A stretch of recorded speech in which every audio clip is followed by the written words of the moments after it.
After World War I, tanks became an important military product and a hot commodity in the international arms market.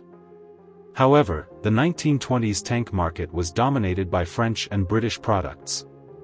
France even sold large quantities of surplus Renault FT-17 light tanks left over from World War I, earning a lot of money. Faced with a huge market share, Czechoslovakia also wanted a share of the market, relying on Skoda's solid technical foundation. This seemed easy. Around 1930, the world began to favor light and ultralight tanks/armored vehicles, with the typical representative being the British Carden Loyd. Under this trend, Skoda also planned to start with light tanks. The MU-2 light tank was designed in 1931. It was an armored weapon about the size of a modern compact car, with a track chassis similar to the Carden Loyd, powered by a 33-horsepower engine. The drive sprocket was at the front of the running gear, with the idler at the rear, and it had 4 sets of small-diameter road wheels and 4 sets of track support rollers. The tank was fully armored, but the armor thickness was only 4 to 5 mm, providing less protection than the wheeled armored vehicles of the time.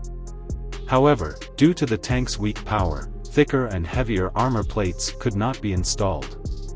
This small tank even had a rotating turret, operated by a single person, and equipped with an 8mm caliber machine gun.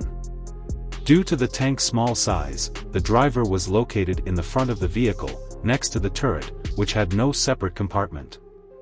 The machine gunner stood directly inside the tank, with the upper body inserted into the turret for operation, and this cramped space affected the turret's rotation. The Skoda MU-2 light tank weighed only 2 tons, with a length of 3.2 meters, a width of 1.7 meters, and a height of 1.44 meters. Most of today's private cars are larger than it, with a crew of only 2 people, a driver and a tank commander, who also served as the machine gunner. The tank lacked communication equipment. During testing, it was found that the tank's off-road capability was worrying, with insufficient power and a tendency to get stuck in rugged terrain or mud. Its armor protection could not even withstand heavy machine gun bullets, leading some to describe the crew as sardines in a can.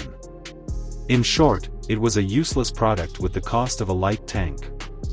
Naturally, such a tank was a failure, with various defects discovered during tests in 1932, leading to the cessation of production. The MU-2 naturally had no chance in the world tank sales market, and the tanks produced were dismantled and sold as scrap metal in 1933. Although the MU-2 failed, Skoda accumulated a lot of design experience and gained a preliminary understanding of tank design. After further development based on purchased tanks, they introduced models such as the LT-35 and the classic LT-38 light tanks after several years of accumulation. However, Czech Skoda was still unable to withstand the changing tide of the world and has now largely withdrawn from the main battle tank design circle.